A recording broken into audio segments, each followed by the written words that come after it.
Saudara Patrick Kluivert, pelatih timnas kita, timnas Indonesia mengaku melatih ekstra taktik bola mati untuk menghadapi Tiongkok. Kita ulas bersama analis sepak bola Firzi Idris malam hari ini. Selamat malam Firzi. Ya malam Radi, apa kabar? Ini kalau baik, saya dengan kabar baik hari ini, tapi deg-degan juga sekali hadapin timnas. Ya. Tapi kalau kita bicara set piece, bola mati gitu, sebenarnya apa yang bisa diharapkan dari timnas untuk mengandalkan bola-bola mati meraih poin nanti di GBK tanggal 5? Ya pertama kita di laga nanti kehilangan sedikit kreativitas ya dan kengototan di lini depan karena kita sudah dipastikan main tanpa Marcelino yang mencetak 2 gol lawan Arab Saudi dan juga 1 assist untuk gol tunggal laga lawan Bahrain ya dari Ole Romanei, dan kemudian Ragnar Oratmangun dengan 90% umpan sukses dia di final third. Kita juga kehilangan link up player antara barisan tengah kita dengan barisan depan. Tentu set piece menurut saya juga jadi salah satu cara logis ya untuk mencari gol, karena biar bagaimanapun di laga pertama Patrick Kluivert di Sydney kita hampir mencetak gol dari set piece ya. Pertama dari corner yang tandukannya Jai, terus kemudian dari penalti Kevin Dykes yang sayangnya sangat jarang sekali dia sepanjang karirnya gagal penalti, tapi ketika di Sydney tembakannya masih belum masuk. Jadi kita tentu punya avenue dari sana, kita punya back-back kelas Eropa yang bisa memanfaatkan bola-bola mati, dan kita tahu bola-bola mati Tom Hai, kita lihat Saban pekan di Kompas TV betapa hebatnya dia dalam set piece ya bersama Almer City, dan visi dia dalam melepas situasi bola mati itu bisa menjadi kunci kita juga di laga nanti.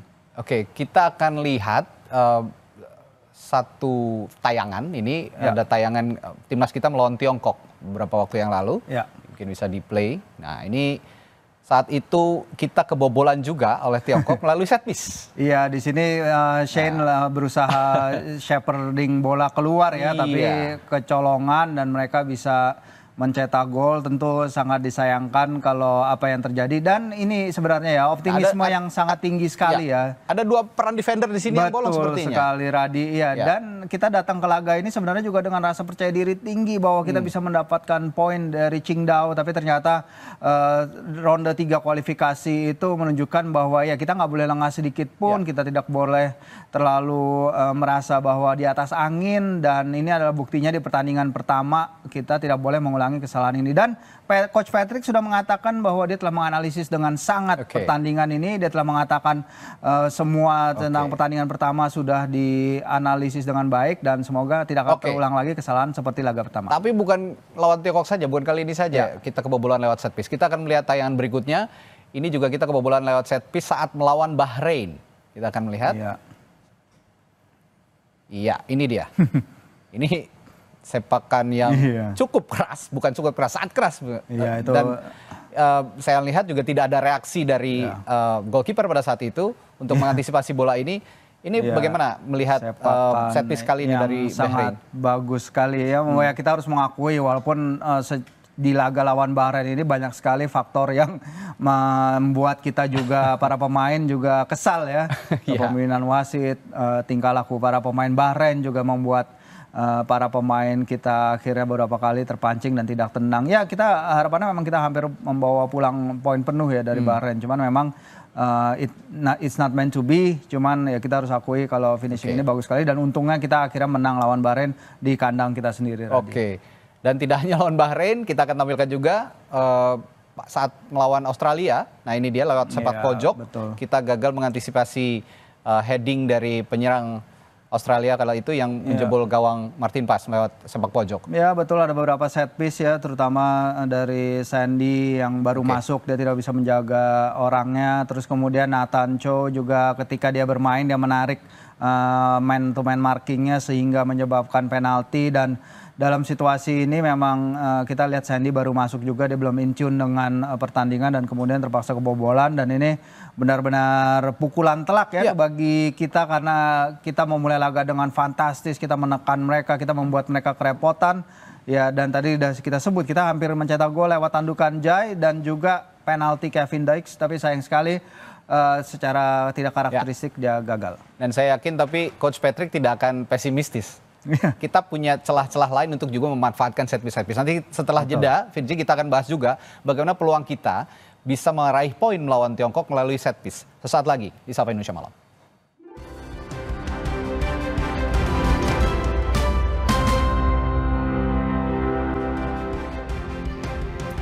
Dan saudara, kita lanjutkan perbincangan dengan Firzi Idris, analis sepak bola. Yang tadi kita bahas adalah bagaimana kita mencetak ataupun mengantisipasi bagaimana gol-gol lawan yang lahir dari set piece. Yang sudah kita bahas tadi, ada 3 tayangan video ya Firzi. Ya. Dari Tiongkok, kita kebobolan lawan Tiongkok, Bahrain dan juga Australia. Kalau melihat 3 tayangan tadi, kenapa kira-kira bisa kita kurang bisa mengantisipasi bola-bola mati seperti tadi? Iya, kalau kita lihat lawan Tiongkok ya sebenarnya itu avoidable banget ya, ketika bola mau di-shepherd keluar, mau diamankan keluar, ternyata kecolongan dan itu berbuah fatal. Begitupun di Australia, organisasi pertahanan kita juga masih sangat tidak maksimal.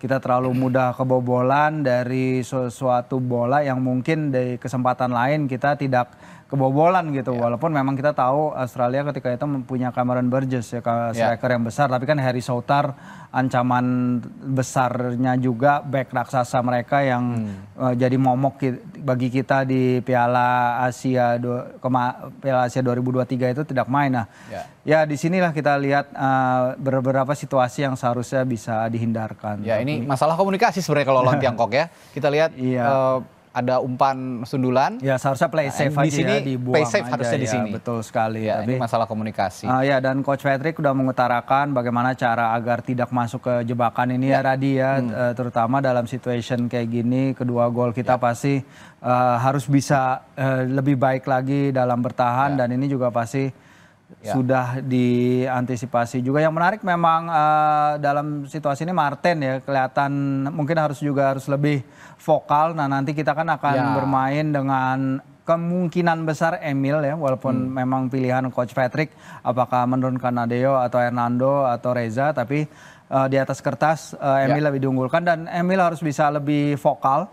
Emil harus bisa lebih commanding di situasi dengan situasi seperti ini. Emil bisa berteriak ya seharusnya. Ya, atau dia keluar dari area pertahanannya ya. Dia keluar dari garis. Karena kalau kita lihat itu area 6 yard itu seharusnya command dia. Itu harusnya titik komando dia. Tapi dia berdiri persis di garis gawang dan di momen itu seharusnya dia bermain sedikit keluar dan berani berduel ke udara. Nah ini kalah bola udara ini juga sepertinya terjadi pada saat lawan Australia. Karena kita lihat sebenarnya sudah duel teman-teman kita. Cuman timnas kita tapi masih tidak bisa dioptimalkan. Duel udaranya masih kalah dengan timnas Australia pada saat itu. Ya seperti itu. Kalau nanti kita lihat dengan adanya Mes, kalau dia balik ke line up ya, dia akan memberikan ketinggian juga. Dia memberikan cover bagi Jai juga, bisa 2 pemain yang menyapu bola lambung dari situasi corner, dan itu yang kita perlukan karena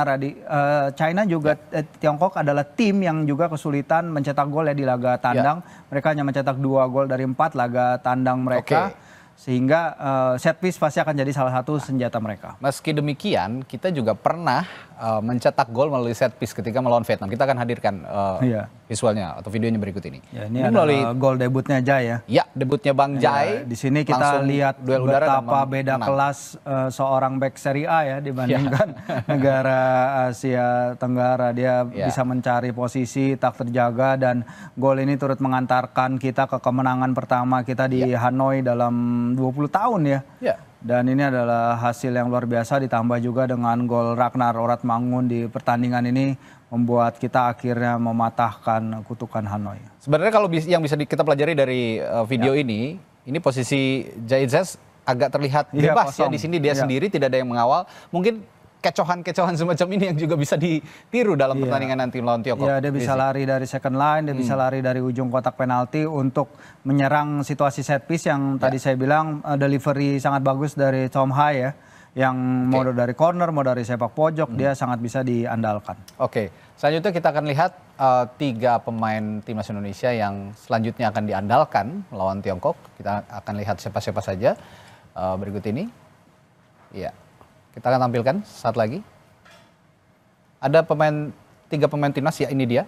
Ada Kevin Dix, Tom Hai, The Professor, dan Calvin Verdong. Masing-masing punya peran yang sama vitalnya di setiap lini yang mereka tempati.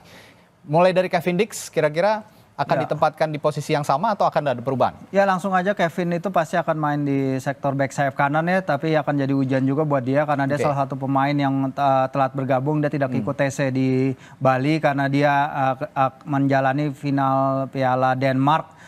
Dan dia menang, dia mengawinkan gelar juga ya Liga Denmark dan Piala Denmark, menang 3-0, tapi adaptasi dia harus cepat karena terakhir kali dia main di final Piala Denmark itu venue pertandingan itu suhunya antara 14 sampai 18 derajat Celcius, sementara hanya dalam 3 hari dia harus bertanding di SUGBK yang suhunya jauh-jauh lebih panas dari itu, benar, dan dia harus cepat beradaptasi karena kita nggak ada cover yang dengan absennya Eliano dan Reinders. Kita akan mengandalkan Asnawi dan juga mungkin Jakob Sayuri di sektor sayap kanan ya. Oke, lalu ada The Professor. Kalau orang bilang katanya Tom Haye ini pemain 70 menit, jadi tidak bisa full bermain. Tapi tidak usah khawatir karena sekarang pelapisnya cukup banyak ya, untuk Tom Haye. Dengan adanya Joey juga di lini tengah yang melakoni debutnya kemarin lawan Bahrain, menunjukkan value-nya bagi tim. Joey Pelupesi dia bisa menjadi cover yang sangat bagus bagi Tom. Jadi Tom mungkin tugas bertahannya tidak seberat biasanya sehingga dia bisa lebih eksplor menjadi nomor 8 dan memberikan umpan-umpan ciri khasnya yang biasanya berbuah menjadi pre-assist bagi timnas kita, dan kecerdikan dia melihat ruang itu juga penting. Ya, kalau tadi 70 menit untuk TP, sepertinya kalau Kelvin Verdong irreplaceable. Kayaknya mereka dia bermain 90 menit tanpa tergantikan, sangat rajin. Ini masih bisa jadi andalan Coach Patrick ya? Iya, Kelvin Verdong yang kiri ya, menjalani akhir musim luar biasa, bahkan dalam beberapa pertandingan terakhir dia menjadi kaptennya NSI Nijmegen, menunjukkan bagaimana dia punya leadership tinggi juga, dan leadership itu juga kita perlukan di lini belakang dengan kita perlu menjaga clean sheet juga, Radi, dan kita menantikan ya terobosan-terobosannya dari sektor kiri, lari-larinya ke depan, menyokong serangan, dan kita perlu mengkompensasi kehilangan itu tadi ya, Ragnar dan juga Lino, dan bisa jadi itu berasal dari kedua back sayap kita, Kelvin dan Kevin. Oke, kalau begitu ya kita tunggu tanggal 5, meskipun deg-degan saya yakin Coach Patrick punya formula yang luar biasa untuk memberikan kejutan melawan Tiongkok, dan ini sepertinya partai hidup mati Virji yang tidak bisa ditawar-tawar lagi. Kita harus menang lawan Tiongkok untuk menjaga asa lolos ke Piala Dunia 2026 di zona Asia terutama. Terima kasih Virji Idris telah berbincang bersama kami di Sapa Indonesia Malam, sampai ketemu lagi.